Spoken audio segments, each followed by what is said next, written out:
Welcome everyone. This is Two Critics and a Cat.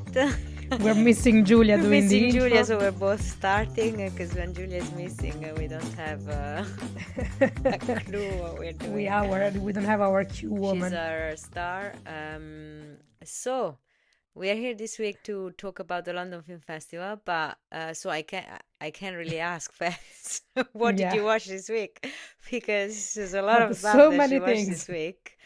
Me, I haven't watched anything. I watched the second episode of House of Guinness today, which is Mm-hmm. better than the first one, but Told you, still, it it didn't grows hook on me. you.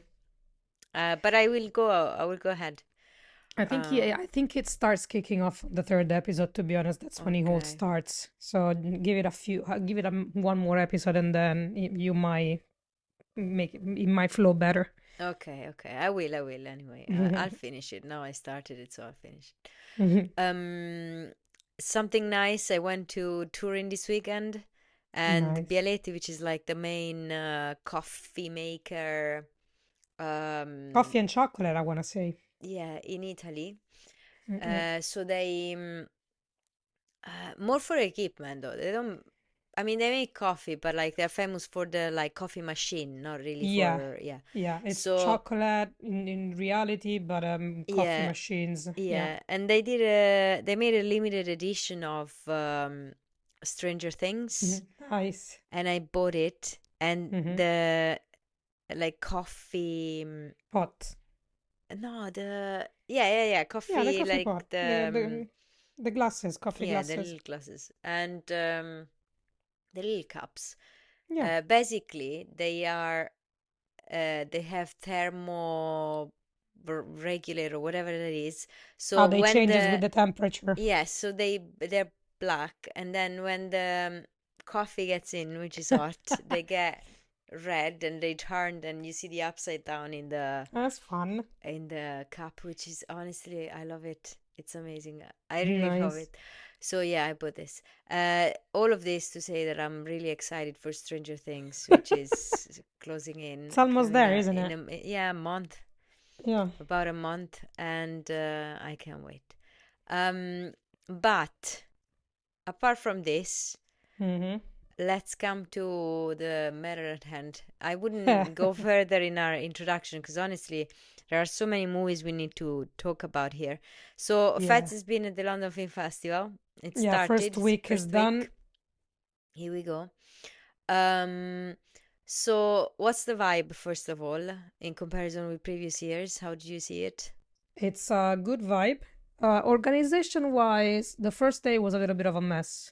Uh, but it's gone better. It's definitely gone better. Not much queuing. Although if you want to have a nice seat, you still go a little bit earlier, but Mm. just by half an hour anyways.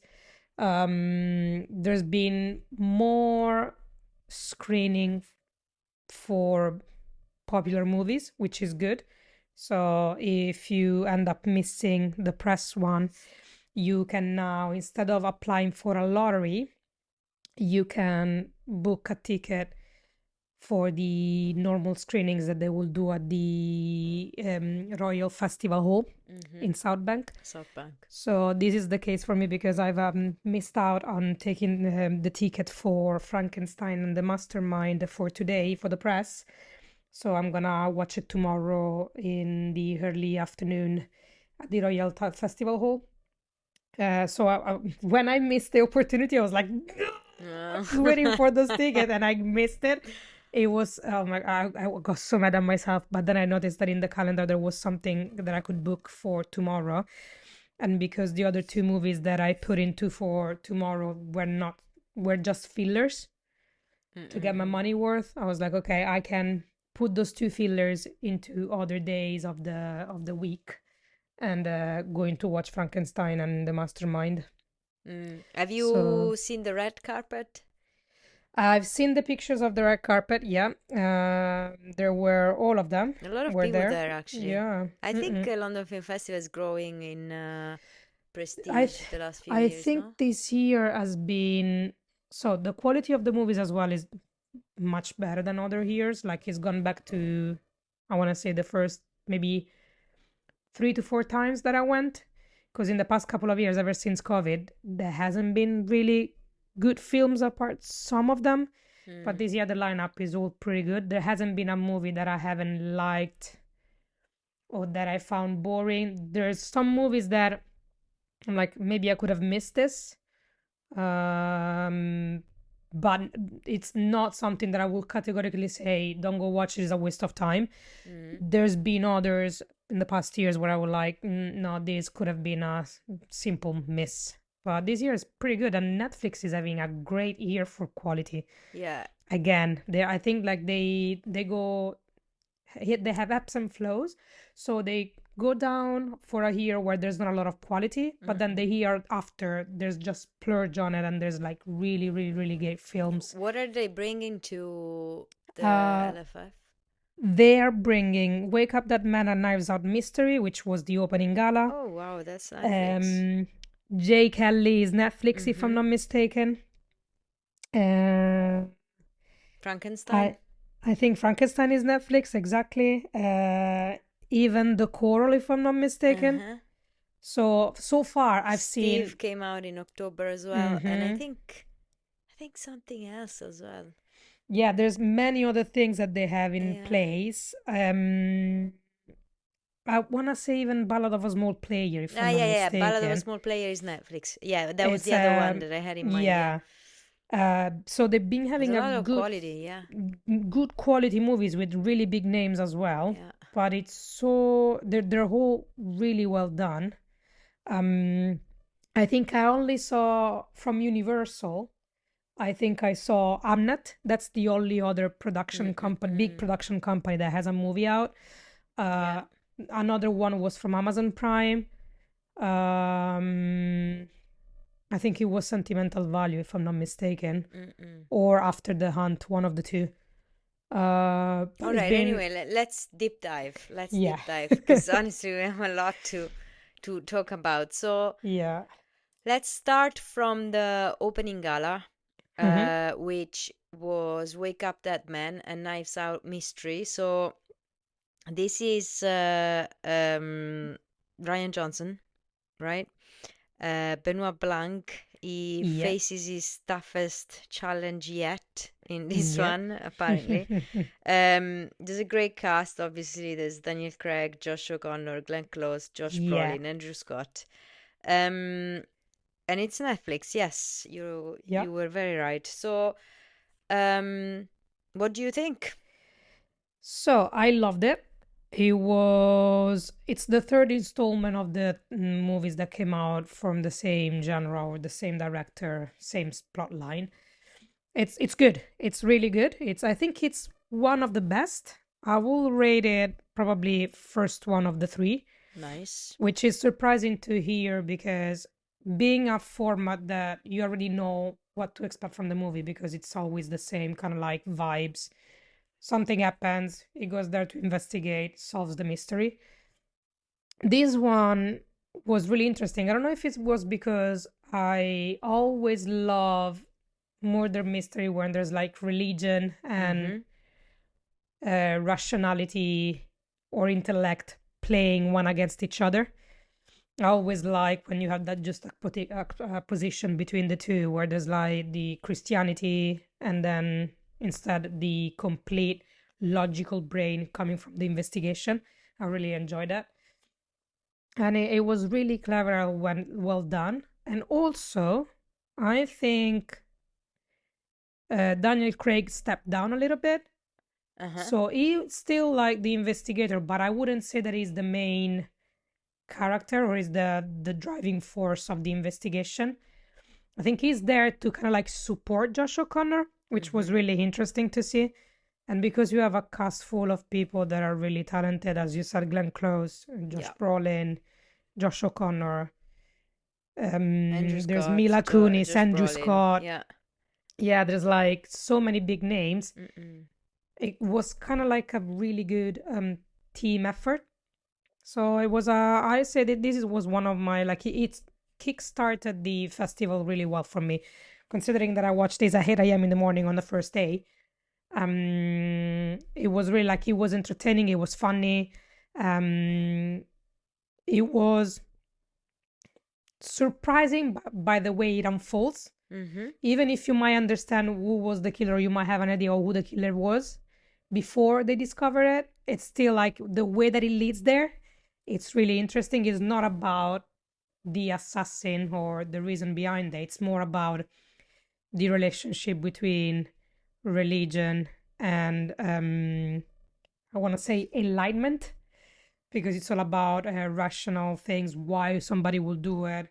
But it was really done in such a really poetic and philosophical way, which I really like.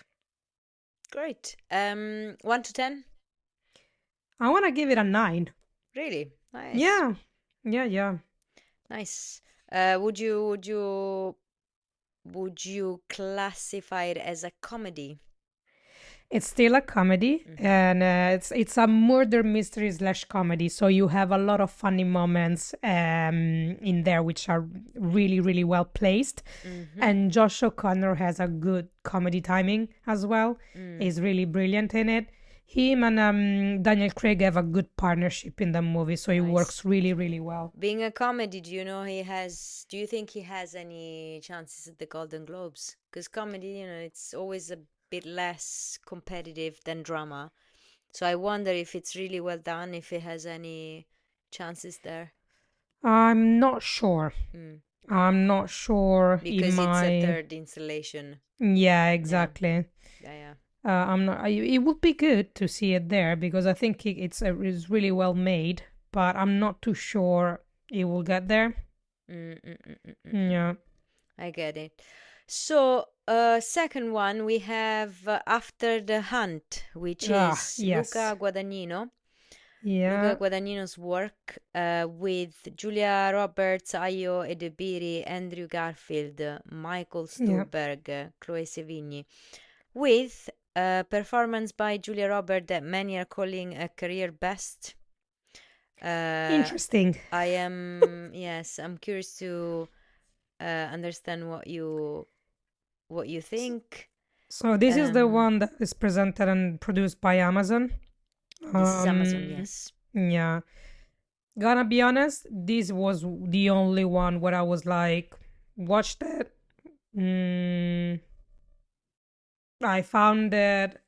So lately, it's been for me a lot of a lot of miss and miss with Luca Guadagnino. I haven't enjoyed particularly a lot his recent movies, to be honest. Um, Mm-mm. Yeah, I remember that actually. yeah, and this one is kind of like similar, like acting, all good. Mm-hmm. The story itself, I think, like with the material, they've done their best. Mm. They you all have like you have four actors that are really brilliant because Michael Stuhlberg, Ayo, I Andrew love Michael Garfield, Stuhlberg. they're all like Since it's. I think since Steve Jobs, he did Steve Jobs with Mm-hmm. Michael Fassbender, Yeah, the Danny Boy one. he's been working with Guadagnino for a long time as well. Like Guadagnino Mm-mm. usually like sticks to a few handful of people that he really likes to work with, and Yeah. it just brings them back. And Michael Stuhlberg is one of them. Mm-mm. The actors did a really good job, but I think like the source material wasn't that great. And The it's Julia Roberts is Alma Olson, and Yeah, she's sh Yale teacher, a yeah, philosophy teacher. exactly. Is she friend with the other professor that is So accused of sexual assault? yeah, they work together in the same department and Mm-hmm. they run the same classes. It's like as if it was they are they're both competing to get a tenure. Mm-hmm. So they work together in the same department, but the story is basically this this guy gets accused of sexual harassment or Yeah. raping the character that is played by Ayo. Uh-uh. And the reason why Alma is mixed in all of this is because the character played by Ayo Edebiri just asked her for support. She's like, "You, Mm-hmm. if I report him, would you testify?" And she's like, "I have nothing to say because I wasn't there. Like the last thing that I saw you two doing was talking at the entrance of my apartment, and he told you if you needed a ride home, and you said yes. So my testimony had nothing to add to this." Mm-mm. if you want to report it, I will support you, but I don't think I should get involved. But that kind of like unravels other things, and at the end of it, it's like this is such a controversial topic, Mm, and the way that it was kind of like analyzed, or the way that he talks about it, can be a little bit controversial, not because of the fact that, oh, women don't get believed or women lie to get something out of it. The way that the whole movie unravels, it's mm-hmm. like a little bit weird. And to be honest, this collaboration for the music with Trent Reznor and Atticus Ross, not good. Mm, They they are an eclectic. They both are eclectic musicians, but the way that they use music kind of like pulls you out of the story. You know that when you have a soundtrack, it's there to kind of like guide the audience. It's mm. like, oh, something is about to happen, This so you one's use distracting. music. This one is distracting because they put like really different sounds all of a sudden. So you expect something to happen and then nothing happens in the story. It becomes Mm, anticlimactic in a way. yeah, So that's why I think it didn't work for me, for the music, but also for the way that the story is told. I see. And it leaves like confusion, a little bit of a bitter taste in Mm. your mouth, and you're like, okay, that kind of like went nowhere at the end of it. So that's why it 1 to wasn't one of 10? my favorite. This one I will give it a 5. Mm-hmm. Yeah. Guadagnino is doing a lot of stuff recently, but I don't know. Yeah, it's not eating it. Mm. Like he has good materials, but it doesn't feels like it's all left as if somebody gets tired of Superficially. writing. Yeah, Do you think maybe you should take more time between a movie and another and just focus on more on or at story? least choose one thing at a time. Mm. In the sense, choose one topic. I I think think it he's already tries doing to. American Psycho, the remake. I'm so So confused. So many things he's yeah, so doing. many things that there's no need remaking for I feel stuff. like Like he's even stretching too. I think he's a good director, but I think he's stretching too much, like with yeah, new yeah. projects, you know. And he I feel like doesn't it's jumping from focus on one thing to anything. the other exactly Yeah. without giving too much thought or focus to it. Next, we have the work of Edward Berger, who is the director of Conclave, Mm-hmm. um, with Ballad of a Small Player, which is set in Macau Yeah, and it's supposed to be visually stunning. I don't know, again, I haven't seen them, that's why I'm asking you. And really it's is. an adaptation of Lawrence Osborne 2014 Gambling Caper. And it's Um, also an adaptation of a Korean movie. yes, Mm-hmm. yes. And it's Colin Farrell and Tilda Swinton. Mm-hmm. It's an interesting story. Netflix It's as well. Just it's saying. yeah, the colors. A lot of the movie is played by the setting, like the colors, the dresses, the makeup, everything. It's like it's quite vivid in terms of colors, and it helps build this kind of like folkloristic slash magical kind of vibes, Mm-hmm. because you are a little bit confused by the half of the film. You don't understand anymore if it's all in his head or if he's going through Yeah. things. The BFI describes it as a hypnotic blend of ghost story and Yes, psychological thriller. yes, exactly. So it's completely different from Conclave, Mm-hmm. although it is still a thriller and it's still like kind of like it's a story about addiction and trying to escape from your past. But at some point, the past will come after you and will get to you anyways. So it's like there's no escapism or no redemption.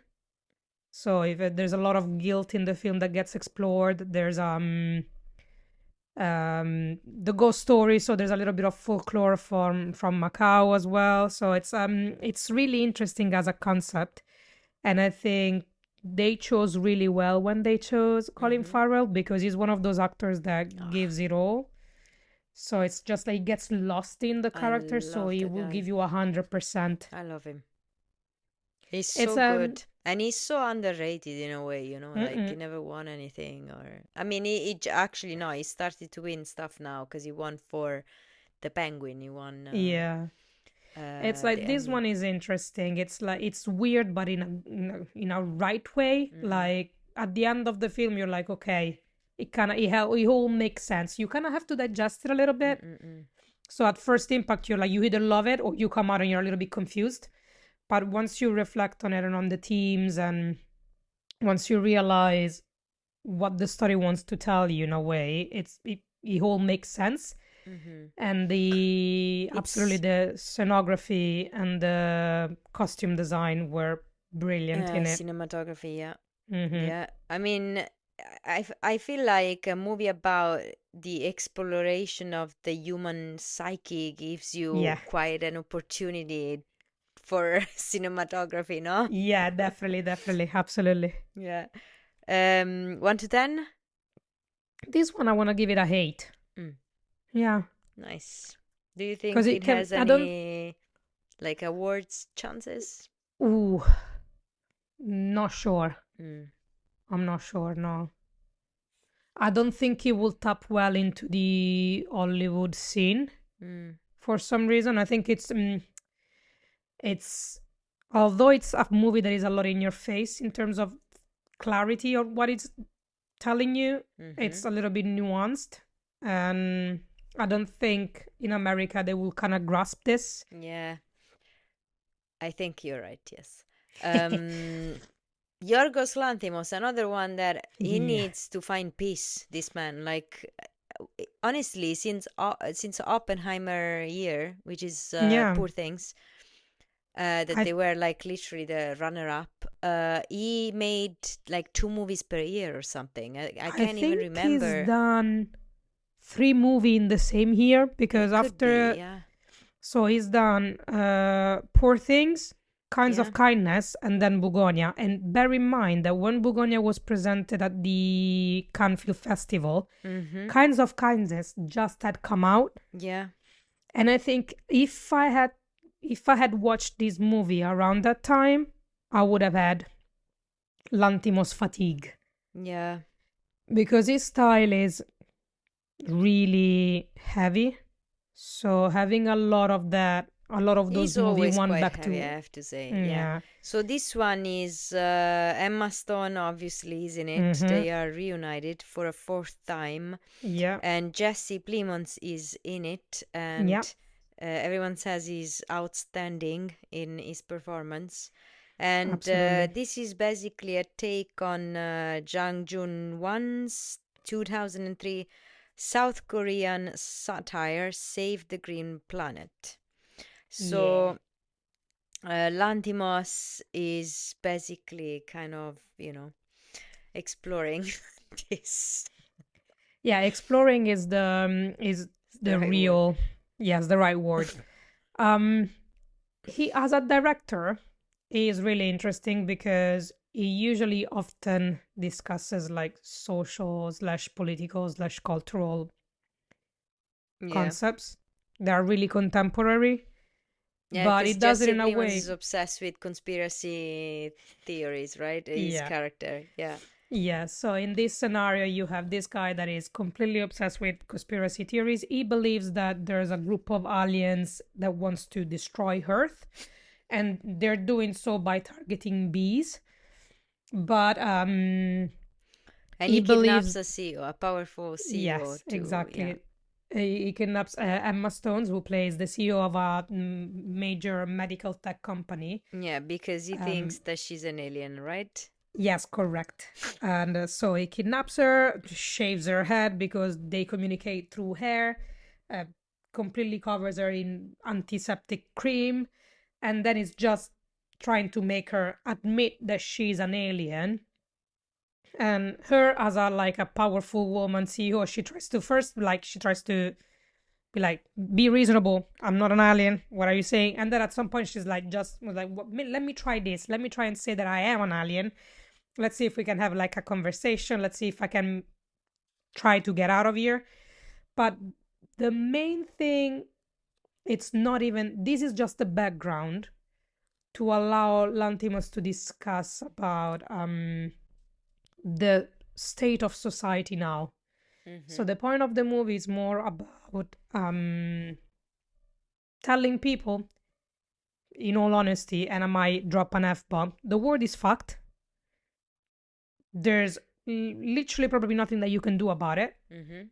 But here's what is presenting to you, is presenting the two faces of the same coin. So there's one side, there's like the conspiracy theories, cults, Yes. people not trusting media anymore because media are feeding information that I feel like they are being in a way influenced by government and political parties. Mm-hmm. So people mistrust the media, so they kind of fall into this kind of rabbit hole of getting news from social media, which most of the time can be fake news. So there's this rise into mistrust, which leads to then getting the extremism of conspiracy theories, and Mm-hmm. all these people like congregating together, believing the same things. And then on the other side, you have the other side of the coin that doesn't help this situation, personified by corporations, big corporations, where they kind of like feed into the culture of mass productivity, where they want people and their worker to overwork by trying to like kind of like gaslighting them into, oh, we want you to be productive because this is for the greater good. We're not, you need to do more, but we're not gonna give you the right tools to do more. So it's like overworking, over tiring, over mm, the overuse as well of like diversity, Mm-hmm. all this kind of like big words that get used by corporation to be more inclusive. Yep. And in the movie, what it does really well is that it doesn't tell you which part is good or bad. It's just like a massive gray area where Yeah, you're yeah. like, you have these two sides of the coin, and Which is neither is good which is a nor bad. reflection of where the world we live in. It's so such a Absolutely. gray area, you know. And it doesn't tell you, though, what you should believe is good or bad. It just Mm-mm. tells you, hey, this is what's going on. You just track your own conclusion and think what you want to think, but this is the situation. Nobody is bad. It's just the circumstances around people that make people act in a certain way. Yeah. But unfortunately, they may. I got so angry for the ending. The last 10 minutes of the movie, it lost me completely. Mm. Like, I got to a point where I was like, okay, this is going somewhere. This is great, fantastic. Then it takes a complete left turn. And at the end of the movie, I was like, what just happened? It's like, I got so Mm. disappointed. It kind of makes sense. They couldn't go any other way. Like, you either go completely crazy with the ending, or you try to justify one side of the other, because there's no winners in this scenario. Yeah. So I think the only way for him to keep like normal impartial view was to just get completely out of left field with the ending and get completely crazy. And I was like, it sounds literally like a Korean product, because they will do that. But I got so disappointed because like I expected more. So it took me like a couple of days to understand why it had to end it that way. But once you reflect on it, you're like, yeah, there couldn't have been any other way for this to end. Mm-mm-mm-mm. So I still enjoyed it. You have to sit with it for a little bit. So it's not everybody's cup of tea, like Kenny Mm. Lantimo's movie, anyways. Like, Yeah. not everybody will enjoy it. But if you kind of understand the way that he is as a director, I think this is really enjoyable. There's been a lot of talks about another Oscar nomination for Emma Yeah. Stone for this one. And also about the movie actually. Could 1 be. to 10? I want to say 7, and Mm. the 3 points were removed by the ending. I got really mad. I Mm. get out of it. I was like, what the hell, man? But you would say it's good overall. I It mean, is, 7 to yeah. 10, If you obviously. like Yeah. Yorgos Lantimos, is a really good product. And I'm Good. glad that I And watched this it is now. Universal Yes. Pictures. Mm-hmm. And then from Sony Pictures, we have The Choral, which Yep. is the work of writer Alan Bennett, beloved, and Ralph Fiennes is in it, Mm-hmm. a leading a really good ensemble of Yeah. some new talents as well. There's also the actress, one of the actresses that plays in Guinness, the Yeah, sister. yeah, Yeah, yes, she plays exactly. one of the singers. And this is about a Yorkshire village Yeah, that has a choral society and finds it's well, they find themselves in a bit of a issue pickle. Yeah, because people are going off to the war, and yeah. therefore they don't have people, and they are forced to change their entry rules to Mm-hmm. basically find Yeah. some new So they blood. have to become more inclusive and Exactly. ask more people to join the choral society. And this is about community, really, no? It is. There is a little. I think there's apart from community, there's a subtle talk or reference to homosexuality as well. Mm-hmm. Because Ralph Fiennes' character, he is an homosexual man, but it's Mm. completely in hiding. But because the main problem is the fact that he went to Germany Mm-mm. to play music. So when he does come back and he gets chosen to conduct this choral society, people have like misguided him, Impression of him. mistrust about him because Mm-hmm. it's like he went to Germany. It's like Germany is not a good place now because he's from Yeah. the First World War. So at the beginning of it, everybody's like not really accepting of him being there, especially because he instead is quite inclusive. So it's like we need to go find these people somewhere. So he goes to the hospital where there's some convalescent soldiers being there, asking them if they know how to sing. Went to a pub. So he's just trying to find every single person that loves singing Mm-hmm. and bring them into the choral society. But it's the yeah, the main thing is like community and how everybody gets together for the purpose of sharing art, Mm-hmm. and their common ground is the love for music, the love for performance. So they all work together and get to know one another and get the best out of each other. And it's interesting because you have different topics. You have religion, because of course they choose one of the choral piece that they choose is from a Christian composer, a Catholic. And in the Church of England, there's no belief in purgatory. Mm-hmm. But in this, the work that they chose to sing about, there is a mention of the soul that gets trapped in purgatory before redemption. So there's a lot of conflict about what they should be presenting, and a lot of like, oh, this is not what we will traditionally do. So there's a tradition versus new, Mm-hmm. and for the sake of like being inclusive and for the sake of bringing something together that is important to share an important message. Mm-hmm. And because there's war in the middle, of course, there is a lot of conflict in the sense that you talk about there's no purgatory in our religion, but I can definitely tell you that in real life, what we're living, if you're a soldier, that is your purgatory when you're in the trenches, when you're fighting.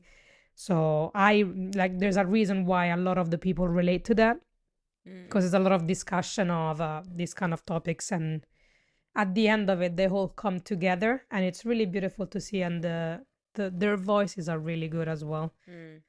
So it's you it's liked it?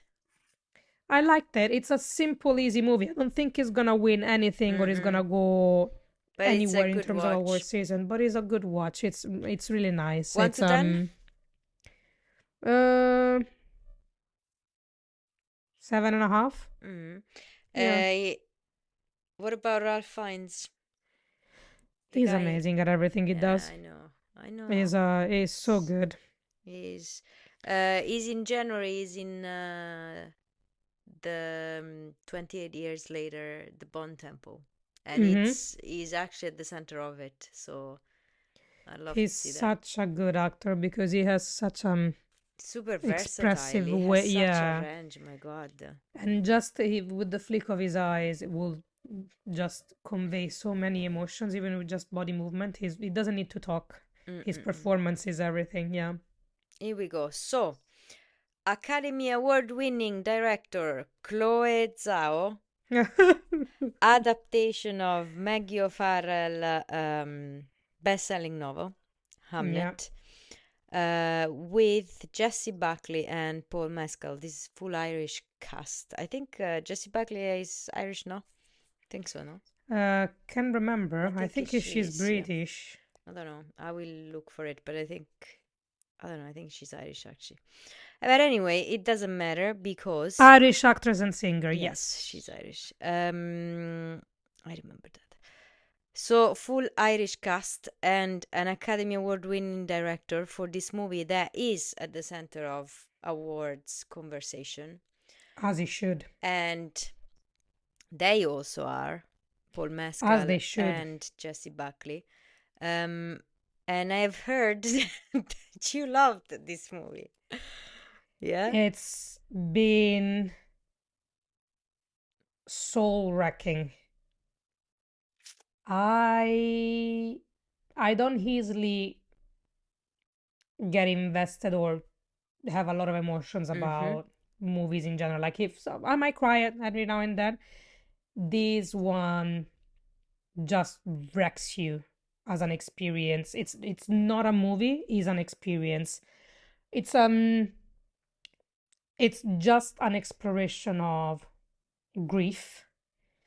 And I don't think they could have chosen a better director for this Mm. because there's a lot of elements about nature and about being connected to nature Mm-hmm. in the book and in the film itself. She's the So director of Nomadland and The Rider, for who doesn't know, she yeah. is a director that takes a lot out of the um, settings that she's at. She understands the importance of nature.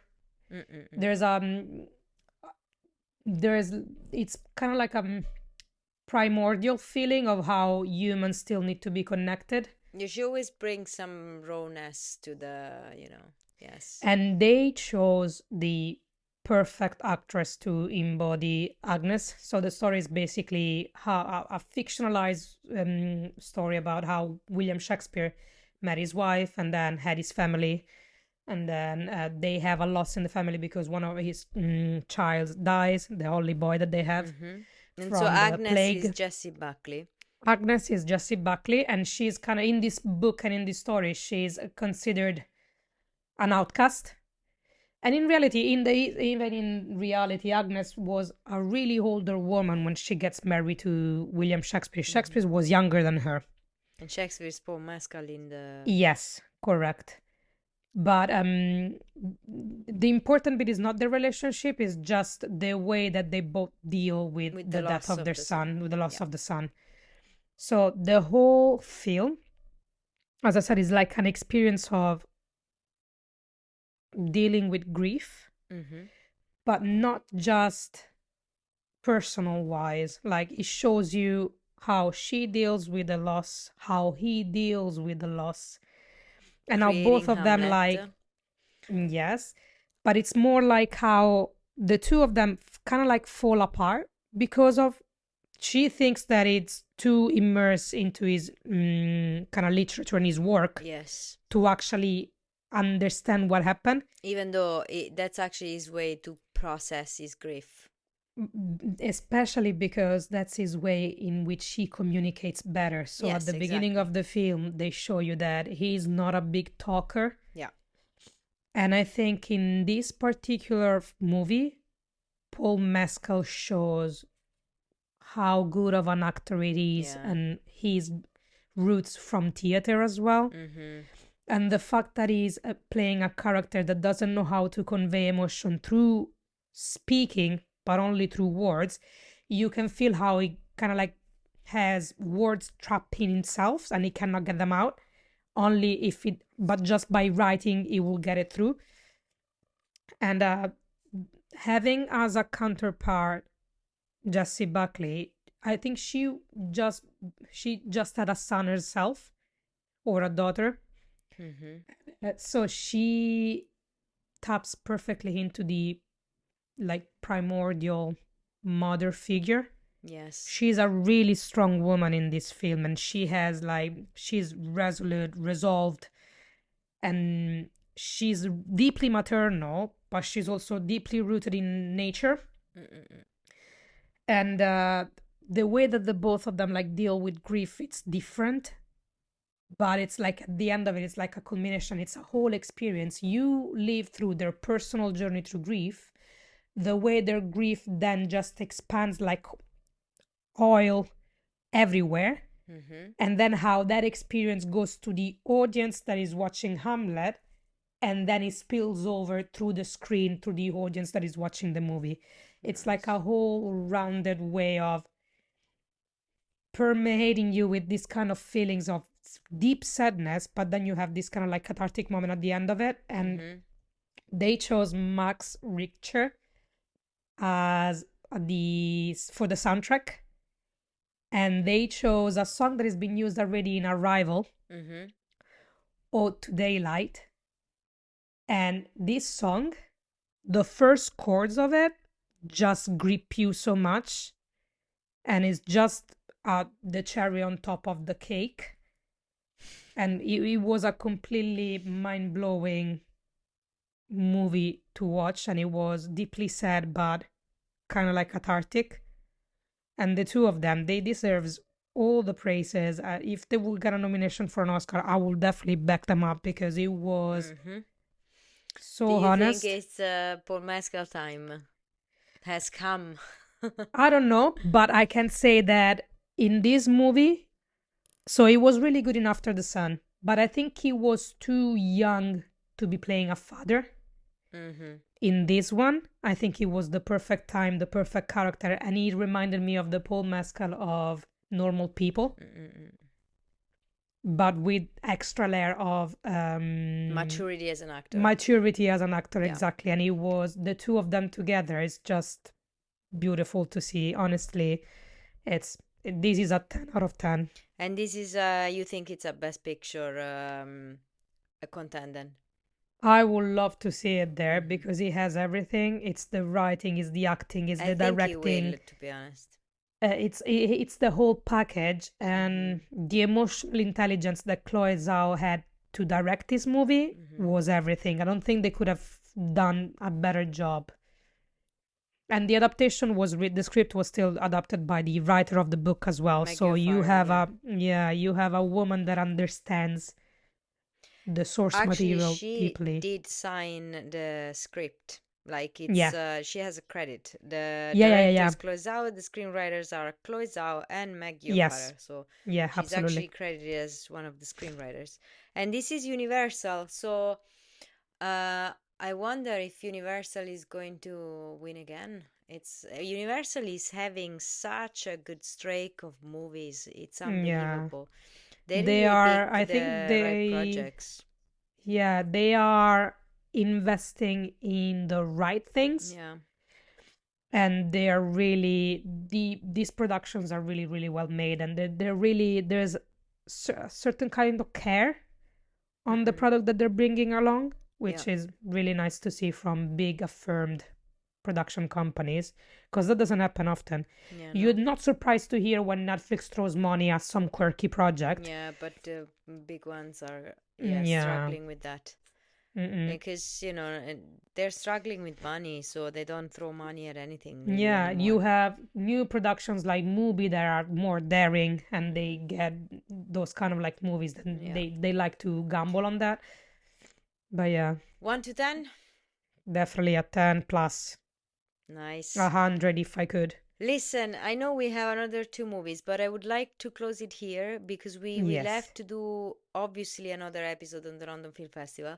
And so we will talk about these two movies with the other Yeah. group of movies because actually I would think that closing on Amnet is the right thing. Yeah, definitely that's a Um, good so closure. we have these six movies we talked about today. So Wake Up That Man, Knives Out Mystery, After the Hunt, Ballad of a Small Player, Bugonia, The Choral, Hamnet.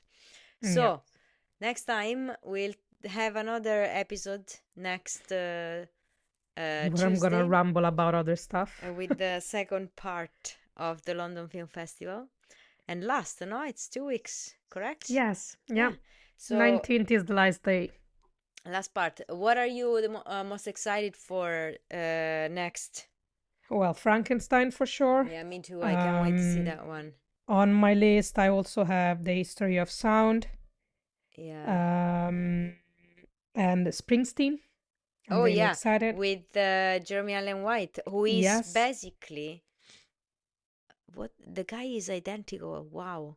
Like yeah, he was they've born done a to do good that. job. It's Yeah. incredible.